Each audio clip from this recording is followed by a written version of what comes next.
नमस्कार दोस्तों, स्वागत है आपका हमारी आज की कहानी में जिसका शीर्षक है मेरे पिता मेरी माँ। शहर के एक बहुत बड़े स्कूल के बागीचे में तेज धूप और गर्मी की परवाह किए बिना बड़ी लगन से पेड़ पौधों की काट छांट में लगा था कि तभी स्कूल की चपरासी की आवाज़ सुनाई दी। जमुना दास, तुझे बड़ी मैडम जी ने तुरंत बुलाया है। जमुना दास को आखिरी के 5 शब्दों में काफ़ी तेजी महसूस हुई और उसे लगा कि कोई महत्वपूर्ण बात हुई है जिसकी वजह से बड़ी मैडम जी ने उसे तुरंत ही बुलाया है। शीघ्रता से उठा, अपने हाथ को धोकर साफ किया और चल दिया बड़ी तेजी से बड़ी मैडम जी के ऑफिस की ओर।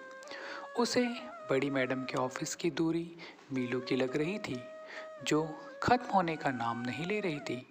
उसके दिल की धड़कन बढ़ गई थी। सोच रहा था कि उससे क्या गलती हो गई जो आज उसे बड़ी मैडम ने तुरंत ही अपने ऑफिस में आने को कहा है।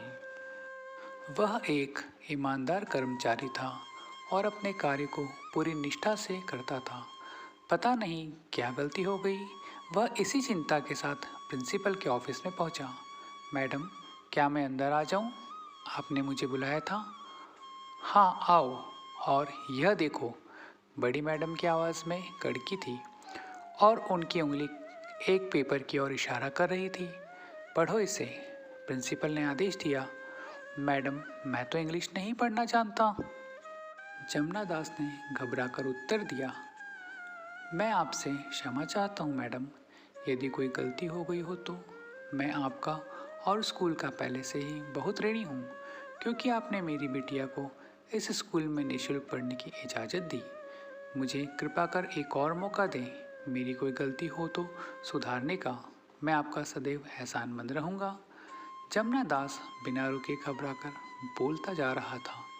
उसे प्रिंसिपल ने टोका, तुम बिना वजह अनुमान लगा रहे हो। थोड़ा इंतज़ार करो, मैं तुम्हारी बिटिया की क्लास टीचर को बुलाती हूँ। वे पल, जब तक कि उसकी बिटिया की क्लास टीचर प्रिंसिपल के ऑफिस में पहुंची, बहुत ही लंबे हो गए थे जमुना दास के लिए। सोच रहा था कि क्या उसकी बिटिया से कोई गलती हो गई है, कहीं मैडम उसे स्कूल से निकाल तो नहीं रही। उसकी चिंता और बढ़ गई। क्लास टीचर के पहुंचते ही प्रिंसिपल ने कहा, हमने तुम्हारी बिटिया की प्रतिभा को देखकर और परख कर ही उसे अपने स्कूल में पढ़ने की अनुमति दी थी। अब ये मैडम इस पेपर में जो लिखा है उसे पढ़कर और हिंदी में तुम्हें सुनाएंगी, गौर से सुनो। क्लास टीचर ने पेपर को पढ़ना शुरू करने से पहले बताया, आज मातृ दिवस है और आज मैंने कक्षा में सभी बच्चों को अपनी अपनी माँ के बारे में एक लेख लिखने को कहा। तुम्हारी बिटिया ने जो लिखा उसे सुनो। उसके बाद क्लास टीचर ने पेपर पढ़ना शुरू किया। मैं एक गांव में रहती थी, एक ऐसा गांव जहां शिक्षा और चिकित्सा की सुविधाओं का आज भी अभाव है। चिकित्सा के अभाव में कितनी ही माएँ दम तोड़ देती हैं बच्चों के जन्म के समय। मेरी माँ भी उनमें से एक थी। उन्होंने मुझे छुआ भी नहीं कि चल बसी। मेरे पिता ही वे पहले व्यक्ति थे मेरे परिवार के जिन्होंने मुझे गोद में लिया। पर सच कहूँ तो मेरे परिवार के वे अकेले व्यक्ति थे जिन्होंने मुझे गोद में उठाया था। बाकी सबकी नज़र में तो मैं अपनी माँ को खा गई थी।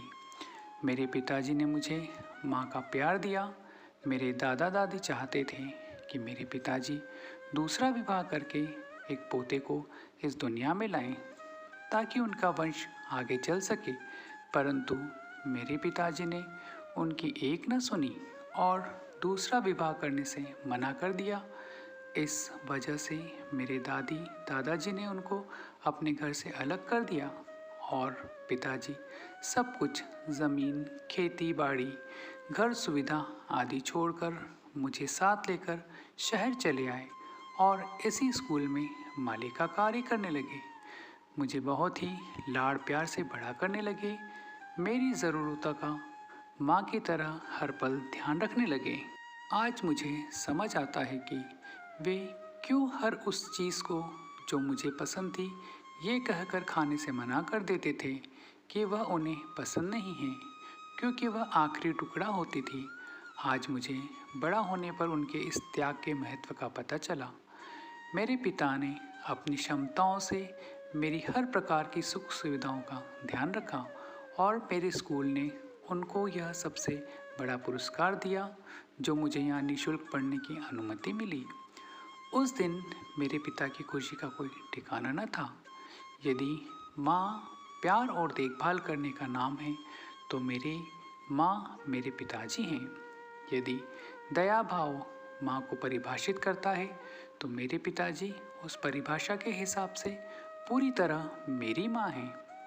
यदि त्याग माँ को परिभाषित करता है तो मेरे पिताजी इस वर्ग में भी सर्वोच्चम स्थान पर हैं।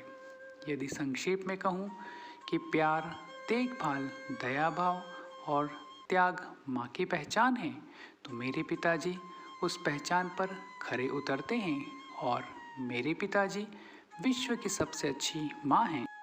आज मातृ दिवस पर मैं अपने पिताजी को शुभकामनाएं दूंगी और कहूंगी कि आप संसार के सबसे अच्छे पालक हैं। बहुत गर्व से कहूंगी कि ये जो हमारे स्कूल के परिश्रमी माली हैं वे मेरे पिता हैं। मैं जानती हूँ कि मैं आज की लेखन परीक्षा में असफल होंगी क्योंकि मुझे माँ पर लेख लिखना था और मैंने पिता पर लिखा, पर यह बहुत छोटी सी कीमत होगी उस सब की जो मेरे पिता ने मेरे लिए किया। धन्यवाद। आखिरी के शब्द पढ़ते पढ़ते क्लास के टीचर का गला भर आया और प्रिंसिपल ऑफिस में शांति छा गई। इस शांति में केवल जमुना दास के सिसकने की आवाज़ सुनाई दे रही थी।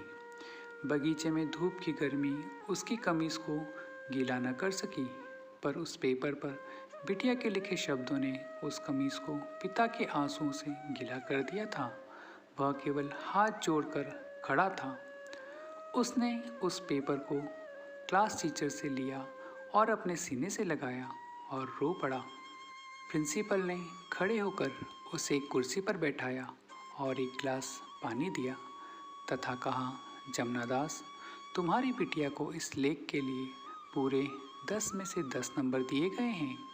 यह लेख मेरे अब तक के पूरे विद्यालय जीवन का सबसे अच्छा मातृ दिवस का लेख है। हम कल मातृ दिवस अपने विद्यालय में बड़े जोर शोर से मना रहे हैं। इस दिवस पर विद्यालय एक बहुत बड़ा कार्यक्रम आयोजित करने जा रहा है। विद्यालय की प्रबंध कमेटी ने आपको इस कार्यक्रम का मुख्य अतिथि बनाने का निर्णय लिया है। यह सम्मान होगा उस प्यार, देखभाल, दया भाव और त्याग का जो एक आदमी अपने बच्चों के पालन के लिए कर सकता है। यह सिद्ध करता है कि आपको एक औरत होना आवश्यक नहीं है एक पालक बनने के लिए। साथ ही यह अनुशंसा करता है उस विश्वास का जो विश्वास आपकी बेटी ने आप पर दिखाया है।